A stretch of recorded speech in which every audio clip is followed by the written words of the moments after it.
Bismillahirrahmanirrahim. Fadhillah Sayyidina Rasulullah Muhammad bin Abdullah sallallahu alaihi wasallam, susun sahibul kitab Al-Qirtas Al-Habib Ali bin Hasan Al-Attas, wa ila Rabbi Ruhna Al-Ustadz Kiai Muhammad Arif bin Ilham bin Haji Al-Marzuki Sumailaru Sayyidina Muhammad azka dzikra al-hadiniyat wa kullu niyat salih jami' fi khairin ولطف وعافية ومن تصدق في هذا المعهد الشريفة أن الله يرزقهم السوء والعافية ولحضرة النبي. الفاتحة. بسم الله الرحمن الرحيم.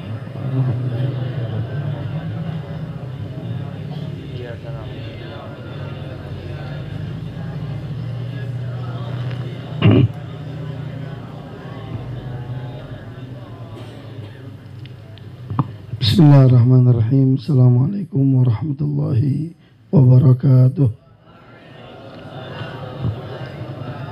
Alhamdulillah. Wassalatu wassalamu ala sayyidina Rasulillah wa ala alihi wa ashabihi wa man wala. Wa la hawla wa la quwata illa billahil aliyyil azim. Subhanaka la ilma lana illa ma 'allamtana innaka antal alimul hakim. Yang sama saya muliakan keluarga besar daripada almarhum, baik itu ibunda Nur Hayati, begitu juga istri daripada almarhum yaitu Umi Yuni, begitu juga Ananda daripada almarhum, yaitu ada saudara Alvin, begitu juga Azka, dan seluruh jajaran daripada pengurus Yayasan Adzikra. Semoga kehadiran antum semua dalam ziarah kubro ini menanamkan rasa cinta kepada murabi yang lebih. Amin ya rabbal alamin. Begitu juga saya datang ke sini didampingi dengan istri tercinta saya, yaitu Syarifah Fatimah binti Muhammad Al-Attas, yang tadi juga ikut sholat subuh di Adzikra. Terus saya ajak untuk berziarah ke tempat ini.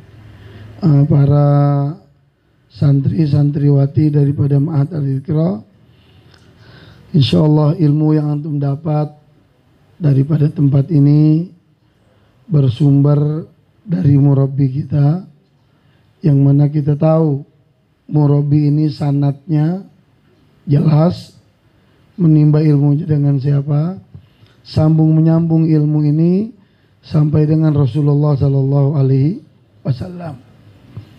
Oleh karena itu nasihat yang paling terbaik untuk kita adalah yang paling terbaik, tapi nggak bisa bicara, itu ialah kematian. Kematian yang paling terbaik nasihat. Nah, kalau kita sekarang berziarah, alangkah beruntungnya murabbi bisa didatangi, dikunjungi, didatangi, dibacakan Fatihah, dibacakan Yasin, dibacakan tahlil. Yang harus kita pikirkan bagaimana diri kita ke depan nanti. Kalau kita hadir pada saat ini mendoakan, tapi akan datang suatu saat nanti orang hadir ke kuburan kita. Ya, pasti mau tidak mau. Al-mautu babun wa kullun nas dahilu. Kematian bagaikan pintu. Cepat atau lambat orang pasti masuk ke pintu tersebut. Inna lillahi wa inna ilaihi rajiun. Dari Allah kembali kepada Allah. Kullun nafsin dha'iqatil maut. Setiap yang bernapas pasti akan meninggal. Kullun nafsin la tadri bi ayyi ardin tamut. Setiap manusia dia tidak tahu di bumi mana dia akan pulang ke rahmatullah, di bumi mana dia akan meninggal. Tapi semua adalah kehendak Allah Subhanahu wa taala. Hidup kita dari Allah, mati kita juga kembali kepada Allah. Ada 3 sesuatu yang pasti tapi kita nggak tahu. Pasti tapi kita nggak tahu. Yang pertama adalah rezeki kita. Rezeki itu sesuatu yang pasti. Tapi kita nggak tahu berapa rezeki kita. Kita nggak tahu bulan besok rezeki kita apa, kita nggak tahu. Tapi itu pasti. Pasti sudah. Yang kedua adalah jodoh. Kita nggak tahu jodoh kita, tapi pasti. Siapa yang sangka ya almarhum Ustadz Muhammad Az-Zikra ini, Ustadz Muhammad Ammar Az-Zikra ini dengan waktu yang sangat singkat baru menikah, masih muda, dipanggil oleh kekasihnya Allah Subhanahu wa taala. Ya. Tapi sudah merasakan ya daripada takdir Allah yang namanya itu jodoh pasti. Tapi semua adalah kehendak Allah. Yang ketiga yang pasti, tapi kita nggak tahu waktunya itu kapan, ialah kematian. Allah, kematian sesuatu yang pasti, tapi kita nggak tahu itu kapan. Kalau kita tanya ibunya, ya, apakah masih rindu dengan anaknya? Pasti katakan ibunya, rindu dengan anak. Sayang dengan anaknya, sayang dengan anaknya. Tapi kalau Allah sudah mau bilang apa? Nggak ada yang bisa berkehendak. Qul innal mauta alladziina tafirruna minhu fa innahu mulaqikum tsumma turadduna ila alimil ghaib fayunabbiukum bima kuntum ta'malun. Ya. Allah menggunakan fi'il amr, sesuatu yang pasti. Itu. Makanya kita ambil keberkahan daripada kajian kitab Az-Zikra. Ya. Kajian kitab Az-Zikra ini sebagaimana yang disampaikan oleh Ustadz Zainul tadi. Saya mengajar kitab Az-Zikra ini semua permintaan daripada murabbi kita. Saya nggak sangka murabbi minta kitab ini. Saya juga nggak tahu. Karena kitab ini tebalnya luar biasa dan juga memang agak sulit kitab ini. Ternyata kitab ini yang beliau minta adalah dalil lebih banyak mengenai masalah zikir. Karena orang banyak yang menentang, yang menanyakan tentang dalil-dalil zikir. Nah, jadi murabbi minta untuk saya mengajar kitab ini. Ya, beliau katakan menjadi pondasi benteng untuk beliau secara pribadi. Nah, oleh karena itu kita ambil hikmahnya. Yang pertama, waqala al-muallif qala ba'dul arifin ilam anna maratib adz-dzikra arba'atu khamisalaha. Zikir itu ada 4 maratib, tidak ada 5. Jadi zikir terbagi menjadi 4 martabat.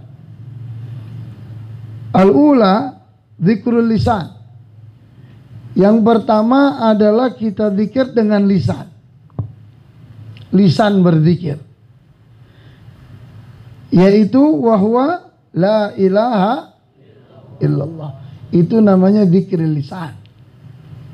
Jadi kalau lisan kita selalu la ilaha illallah, la ilaha illallah, itu ketahuilah akhir hayat orang itu pasti dia sebutkan sebagaimana basah lisannya dia dengan kalimat la ilaha illallah.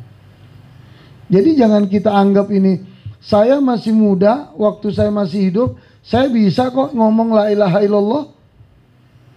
Tapi belum tentu akhir hayat Anda bisa itu menyebutkan la ilaha illallah. Yang mempermudah lisan kita menyebutkan la ilaha illallah, amal di masa hidup kita. Bagaimana amal di masa hidup kita? Bagaimana bakti dengan orang tua kita? Bagaimana bakti dengan guru kita? Bagaimana perhatian sesama saudara sesama kita umat Islam? Ini semua menjadi penentu. La ilaha illallah.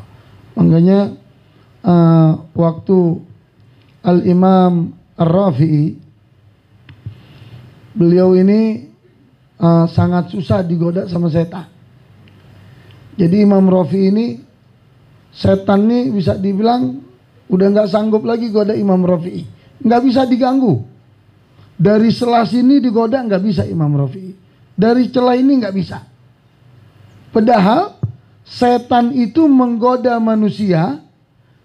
Cara menggoda setan itu banyak cara setan menggoda manusia sebanyak pori-pori yang ada di dalam tubuh manusia. Kita nggak bisa hitung pori-pori yang ada di tubuh kita, yang ada dalam diri kita. Kalau kita tanya jempol kita pori-porinya berapa, kita nggak tahu. Segini banyaknya makhluk Allah di dunia, tapi subhanallah cap jempolnya nggak ada yang sama. Betul apa enggak? Kira-kira ada gak yang sama cap jempolnya? Nah kalau buatan manusia ini cap jempol, mau dirubah ke sana, ke sini, tapi mentoknya sama apa enggak? Sama. Jutaan manusia di dunia, cap jempolnya nggak ada yang sama. Subhanallah. Akhirnya ini Imam Rafi'i waktu akhir ajalnya, ini setan, rajanya setan datang ke Imam Rafi'i. Dia bilang apa kata rajanya setan? Dia bilang, ya Imam, di masa muda ente, di masa sehat ente saya goda nggak mempan. Susah, anak buah saya goda nggak mempan. Saya goda nggak mempan. Sekarang akhir ajal anda ini, saya datang ke sini, saya ingin menyampaikan bahwasanya saya tidak akan lagi menggoda kamu dan kamu terlepas daripada godaan setan. Ini kata rajanya setan ini. Lalu kata Imam Rafi'i apa? Wahai setan, kamu jangan ngomong begitu dengan saya. Ya. Kalau ruh masih ada di dalam jasad saya, kalau saya masih bisa bernapas, kata Imam Rafi'i, kamu jangan bilang terlepas dari godaan untuk saya. Saya tidak percaya dengan ucapan kamu, kata setan. Akhirnya Imam Rafi'i mengakhirkan ajalnya itu, ya dia diam gitu. Akhirnya istrinya mentalkinkannya. Ada riwayat anaknya, ada riwayat muridnya, banyak riwayat. Ditalkinkan telinganya, la ilaha illallah. Begitu ditalkinkan, beliau melek matanya, seperti melotot begitu, seperti ngasih isyarat. Kata Imam Rafi'i apa? Kamu untuk apa baca la ilaha illallah? Kalau kamu baca la ilaha illallah untuk diri kamu berzikir enggak apa-apa. Tapi kalau kamu baca la ilaha illallah untuk mentalkinkan saya tidak perlu ditalkinkan la ilaha illallah. Kenapa? Karena lisan saya sudah basah dengan la ilaha illallah. Akhir ajalnya beliau menyebutkan kalimat la ilaha illallah Muhammadur Rasulullah. Bukan sampai situ, ditambahi dengan beliau li jami'il muslimina wal muslimat. Subhanallah, akhir ajalnya masih ingat dengan umat Nabi Muhammad. Sama seperti Rasulullah, sama seperti Al-Imam As-Sayyid Muhammad bin Ali Al-Maliki, yang di Mekah itu murid-muridnya banyak. Itu seperti itu akhir ajalnya, menyebutkan la ilaha illallah Muhammad Rasulullah li jami'il muslimina wal muslimat. Itu luar biasa. Jadi zikir yang pertama, ya, maratib yang pertama adalah zikir dengan lisan, la ilaha illallah. Jadi tidak boleh ilah dirubah dengan Allah, karena maknanya sudah beda. Kalau kita bilang la alaha, itu nggak boleh, itu haram hukumnya. Hanya boleh itu Tuhan itu hanya ada dua, yaitu Allah, ilah, sama hu. Jadi nggak boleh bahasa Indonesia Tuhan, tapi kita bilang Allah, nggak boleh. Nggak boleh itu kita katakan Allah berfirman, nggak boleh. Tapi kalau kita bilang ilah berfirman, itu boleh. Allah berfirman, itu boleh. Rabbuna berfirman, itu boleh. Tapi kalau Allah, nggak boleh. Itu perbedaannya panjang antara Allah sama ilah. Tidak ada ilah kecuali Allah. Itu maratib yang pertama, zikir dengan lisan. Kemudian zikir yang kedua, yaitu dengan hati. Al-musamma bil jinan. Jinan itu hati. Makanya dikatakan apa? Ittagu firasul mu'min fa innahu yandur binurillah. Hati-hatilah Anda dengan orang mukmin, bukan muslim. Setiap mukmin sudah pasti muslim, setiap muslim belum tentu mukmin. Kenapa?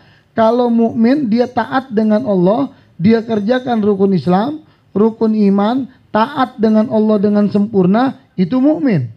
Setiap mukmin muslim, setiap muslim nggak tentu mukmin. Nah, ada orang muslim, dia kadang nggak puasa, dia kadang nggak sholat, itu muslim. Kenapa? Karena muslim itu dia mengucapkan kalimat asyhadu an la ilaha illallah wa asyhadu anna muhammadan rasulullah, sebagaimana Syekh Abdurrahman Ad-Dibai, beliau menyebutkan umat Nabi di hari kiamat terbagi menjadi 3. Yang pertama, yadkhulunal jannah bighairi hisab, masuk surga tanpa siksa. Ini yang pertama.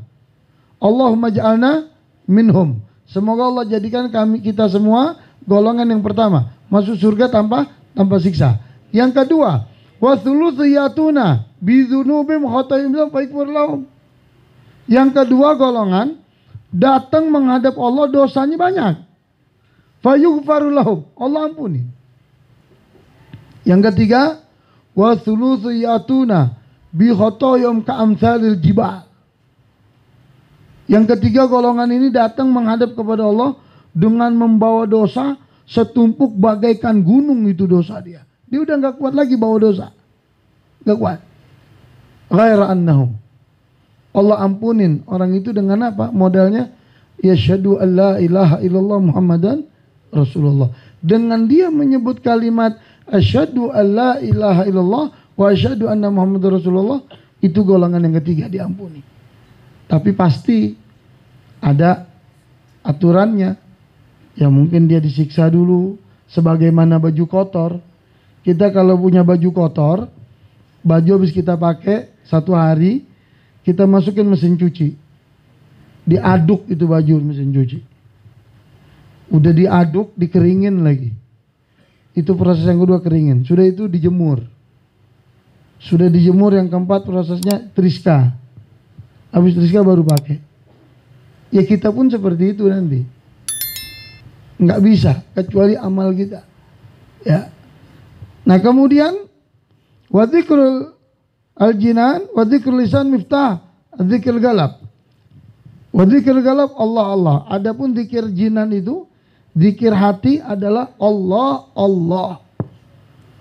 Jadi kalau Anda sebut Allah Allah, itu nggak akan berubah kalimat itu. Allah Allah Allah Allah Allah Allah. Mau berapa ribu kali nggak akan berubah. Tapi kalau artinya Anda baca pasti itu berubah. Ya. Wal lisan ma dzikril galab sakinah. Malah haraka. Jadi kalau orang lisannya sudah terbiasa dia berzikir, itu hati akan mengikut. Tapi kalau orang lisan nggak biasa, itu lisannya nggak pernah dipakai untuk zikir. Na'udzubillah, ini lisan dipakai untuk menggunjing orang terus, menghibah orang, ngomongin aib orang, menghasut orang. La ilaha illallah Muhammadur Rasulullah. Kata Nabi di dalam hadis, al-hasad ya'kulul hasanat kama ya'kulun narul hatab. Na'udzubillah. Kita kalau ngegunjing orang, nyebutin kejelekan orang, ya, itu kebaikan kita, pahala kita dimakan dengan kita menyebutkan kejelekan orang, sama seperti api memakan kayu bakar. Jadi kalau kita nih diomongin kejelekan kita sama orang, ya, itu dosa kita diambil sama tuh orang yang ngomongin kita. Ntar begitu dosa kita sudah habis karena banyak orang ngomongin kita, habis dosa kita diambil sama orang, nggak ada lagi. Tapi masih ada yang ngomongin dia. Kebaikan orang yang ngomongin dia itu diambil, dikasih ke kita. Makanya ada satu, dia nggak soleh, orangnya biasa-biasa aja. Begitu dia meninggal dimasukin surga sama Allah, dia bilang, ya Allah, amal aku nggak banyak di dunia. Ya, aku hanya seorang penjaga masjid saja, penjaga tempat kebaikan. Amal aku nggak banyak. Ya, aku orang biasa-biasa. Ya, akhirnya kata Allah, ya betul, kamu tidak banyak amal baik kamu, tapi di masa hidup kamu banyak orang yang menggunjing kamu, yang nyebutin, yang hasut dengan kamu. Setiap orang nyebutin kejelekan kamu, dosa kamu tuh diambil sama tuh orang. Begitu habis dosa kamu, kebaikan orang itu dikasih kepada kamu. Sampai orang ini bilang, ya Allah, nggak ada lagi dosa saya, nggak ada. dosa kamu sudah habis diambil sama orang yang ngomongin kamu. Nah makanya Habib pesan sama adik-adik ini, para santri, santriwati yang belajar, jangan punya sifat hasut di dalam hati. Nggak boleh, apalagi lagi belajar. Jauhkan itu sifat dengki, iri dengan teman. Nggak usah. Justru kita iri dengan teman kita kalau dia pintar, banyak menghafal. Itu kita iri. Nah, jadi ingat, hati kita nggak akan bisa berzikir dengan Allah kalau lisan kita tidak terbiasa berzikir. Ini yang kedua, yaitu zikir dengan hati, namanya Allah, Allah, itu zikirnya. Kemudian yang ketiga, zikir ruh. Wa mafatihu zikir lisan wa zikir qalb ma'an. Jadi kalau zikir yang ketiga itu zikir ruh. Ruh kita itu bisa berzikir. Bagaimana ruh itu bisa berzikir? Itu kalau digabung. Lisan berzikir, hati berzikir. Itu ruh ikut berzikir. Nah ini agak sulit. Agak sulit itu ayat tarina. Zikir al-lisan wal jinan. Jadi bagaimana di saat kita menyebutkan la ilaha illallah, hati kita tuh connect juga. Ini susah. La ilaha illallah, hati ngikut, itu susah, nggak mudah. Nah, kalau hati lisan kita berzikir, hati kita juga nyambung dengan ini, nah itu ruh kita akan ngikut itu berzikir. Artinya apa? Itu ruh tidak akan keluar dari jasad kita kecuali ruh itu keluar dalam keadaan sesuai apa yang kita mau. Ya, makanya malaikat Israel itu nyabut nyawa kita pakai permisi apa enggak? Enggak. Kira-kira Israel mau cabut ruh seseorang pakai izin atau tidak? Enggak. Enggak pakai permisi. Oh, ini cucunya raja. Oh, ini anaknya presiden. Oh, ini istrinya presiden. Ini orang tuanya raja. Kalau gitu malaikat Israel permisi dulu. Enggak. Enggak perlu. Sekalipun itu raja, sekalipun itu presiden, dia tidur di istana yang megah. Dijaga, istana itu dijaga dengan senjata-senjata canggih. Depan pintu kamarnya itu dijaga, ada penjaga dengan AK-47. Senjata AK-47 itu jaga itu di depan pintu. Dia di dalam kamar. Boleh terhindar dari orang yang masuk, tapi ingat, dia tidak akan bisa terhindar di saat Israel ingin masuk ke dalam kamar itu. Nggak ada yang bisa. Saat Israel masuk, nggak butuh pakai izin, nggak butuh permisi. Satu-satunya makhluk Allah, satu-satunya hamba Allah yang Israel diminta izin untuk mencabut ruhnya hanya Nabi kita Muhammad SAW. Yang lain nggak ada. Jadi Allah perintahkan kepada Israel alaihissalam sebelum mencabut ruh kita punya Nabi Muhammad, itu malaikat Israel diperintahkan oleh Allah untuk tanya dulu kepada Nabi kita Muhammad. Satu-satunya. Begitu juga satu-satunya makhluk Allah yang diizinkan bicara di hari kiamat di saat matahari di atas kepala kita sejengkal. Waktu manusia dibangkit di padang mahsyar nanti, satu-satunya makhluk Allah yang diizinkan bicara Nabi kita Muhammad. La yatakallamuna illa min rahman wa qala sawaba. Nabi kita yang diizinkan untuk bicara. Apa yang diminta oleh Nabi? Hanya minta Nabi bisa memberikan syafaat pertolongan bukan hanya untuk umatnya, tapi untuk umat manusia semuanya. Mulai dari Nabi Allah Adam sampai umat Nabi Muhammad yang terakhir. Itu. Jadi zikir yang ketiga, ruh. Bagaimana itu ruh? Ya, hati dengan lisan itu berbarengan. Ini sulit. Nggak mudah. Makanya kadang-kadang kalau orang tidur, kalau dia ahli zikir ini, dia tidur. Tapi kita seperti dengar ada yang zikir yang biasa dia baca. Misal seperti murabbi kita, ya itu selalu membaca subhanallah walhamdulillah wala ilaha illallah akbar atau subhanallah bihamdi. Kadang-kadang orang kalau sudah terbiasa lisan dan ruhnya dan hatinya seperti itu, dia tidur. Tapi kadang orang mendengar ada bacaan la ilaha illallah, ada bacaan zikir di kamarnya, padahal dia tidur. Dia tidur. Nah, itu ruhnya. Ini sulit, nggak mudah. Itu. Kemudian yang keempat, ya,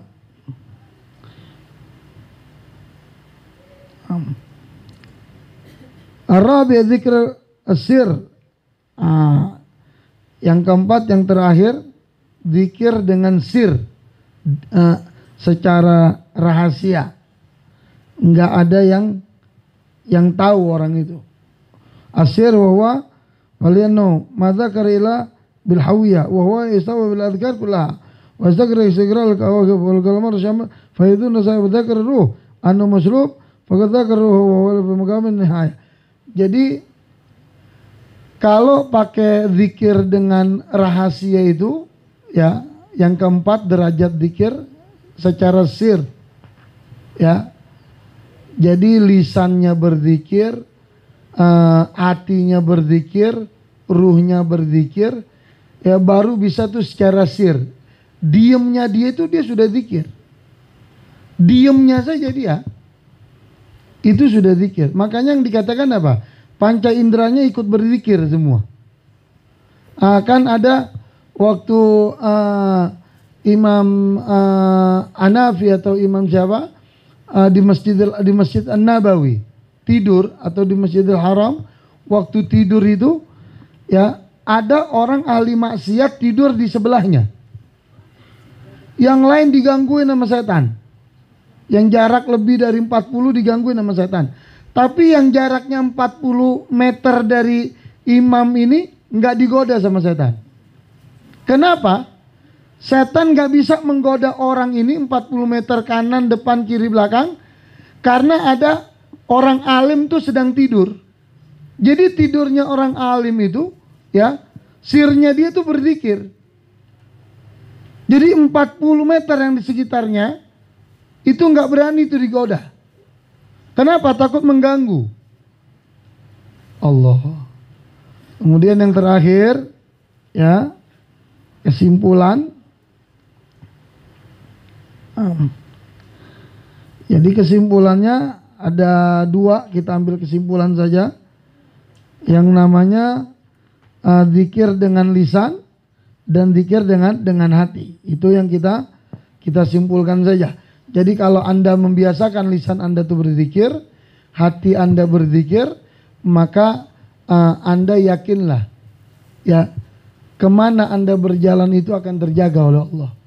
Tapi kalau Anda sudah lisan Anda jauh dari zikir, ya, boro-boro hati Anda mau berzikir, makanya Anda nggak pernah mendengar ada orang yang kesirap atau kesambet, kesantet, kesurupan, ustadz, kiai, nggak ada. Pernah Anda dengar ada kiai kesurupan? Ada ustazah kesantet? Nggak ada. Nggak ada. Kenapa? Karena nggak akan mungkin kena. Orang itu kalau nyantel dengan Allah, ya, dia sangkutkan dirinya dengan Allah, itu nggak akan kena. Makanya di dalam doa Asmaul Husna dikatakan apa? Allahumma ya imada man la imadalah, wa ya sanada man la sanadalah, wa ya zuhra man la zuhralah, wa ya ghiyatha man la ghiyathalah. Ya Allah, tidak ada tempat senderan yang sebenarnya kecuali kepada Allah. Emang hanya dengan Allah. Senderan kita dengan Allah. Saya sering betul, ya, kalau habis ngajar subuh itu di Adzikra setiap Rabu pagi, habis ngajar saya dipegang tangan saya itu, diajak makan di rumah, kadang di rumah Umi Yuni, kadang keseringan di rumah ibunya yang di gubuk itu, yang di saung di belakang, di rumah nenek, ya. Oh ada? Iya, mama. Ya. Jadi di rumah yang belakang tuh rumah mama itu, ya, masuk Makan cuma nasi goreng, ya. Kadang beliau bilang apa? Ya, seenak apapun Habib saya makan di luar. Mau di restoran terhebat dia bilang. Tapi yang paling enak adalah masakan istri. Sehebat apapun masakan istri-istri saya, tidak ada yang bisa lebih hebat daripada masakan ibu saya, katanya. Nah, makanya murabi itu sering kalau sambil jalan dia pegang, saya hanya punya modal satu, kata murabi. Modal saya cuma zikir Habib. Saya nggak kerja apa-apa. Saya hanya kerja sama Allah. Tapi saya yakin, saya kerja sama Allah, saya dikasih gaji lebih dari orang yang kerja sama manusia. Saya kerjanya sama Allah. Nah, kita belum bisa itu begitu. Kita belum bisa. Kita kerja sama Allah, tapi tawakal kita kuat. Seperti murabi kita belum bisa. Ente coba bilang kerja sama Allah, tapi ente nggak ikhtiar yang lain. Paling ente di rumah dimarahin bini ente. Ente bawa apa? Mau masak pakai apa? Ya, ini dapur nggak ngebul. Kerja sama Allah, keimanan kita belum sampai. Tapi kalau murabi dia sering bilang, saya cuman kerja sama Allah, Beb. Saya cuman budaknya Allah, kerja sama Allah. Saya nggak kerja sama manusia. Tapi coba kerja dengan Allah bagaimana? Murabi bisa bangun pondok pesantren di Gunung Sindur. Murabi bisa bangun adzikra di Sentul. Murabi bisa memberikan banyak kebaikan-kebaikan kepada yang bisa dipandang dengan mata dan yang tidak bisa dipandang dengan mata, kebaikan itu. Ya, semoga ziarah kubro yang terakhir ini menjadi ziarah tawakufan sementara daripada kegiatan majlis taklim yang biasa saya mengajar Rabu pagi. Yuk yang terakhir kita bacakan suratul Fatihah. Semoga Allah Subhanahu wa taala jadikan lubang kubur murabbi kita dan ananda tercinta Muhammad Amar Adzikra dijadikan keduanya, dan satu lagi Pak Herman, semoga dijadikan 3 daripada lubang kuburnya raudhah min riyadil jannah, dijadikan taman daripada taman surga Allah Subhanahu wa taala. Allahumma anqulhum min dikuluhud ila jannatika jannatikal hulud ma'al mugarrabin syuhud arrukai sujud al-mufina laka biluhud innaka rahimun karimun wudud. Dan kita minta kepada Allah Subhanahu wa taala agar mamah ibu daripada almarhum murabbi kita dikasih panjang umur, sehat walafiat, dijaga kesehatannya oleh Allah Subhanahu wa taala. Begitu juga saudara daripada almarhum, begitu juga istri-istri daripada almarhum dijaga oleh Allah Subhanahu wa taala, dimudahkan segala urusannya oleh Allah Subhanahu wa taala. Begitu juga anak daripada almarhum murabbi kita agar diberikan kemudahan oleh Allah Subhanahu wa taala, diberikan kekuatan, semangat yang tinggi yang kuat untuk meneruskan jejak daripada ayahnya, diberikan kekuatan keistiqomahan untuk mengikuti tapak daripada ayahnya, diberikan kemudahan dalam segala hal. Al-hadiniyat ukulu niat salah jamiah. Begitu kita para pengurus daripada guru-guru daripada pesantren Adzikra, baik yang ada di Sentul atau Gunung Sindur, pengurusnya, guru-gurunya, santri-santrinya, santriwatinya, diberikan keberkahan oleh Allah Subhanahu wa taala. Al-hadiniyat ukulu niat salah jamiah fi khairin wa lutin wa afiyah wa iyada fi ziyadah wa ila hadratin nabi Muhammadin sallallahu alaihi wasallam. Syarrul Fatihah.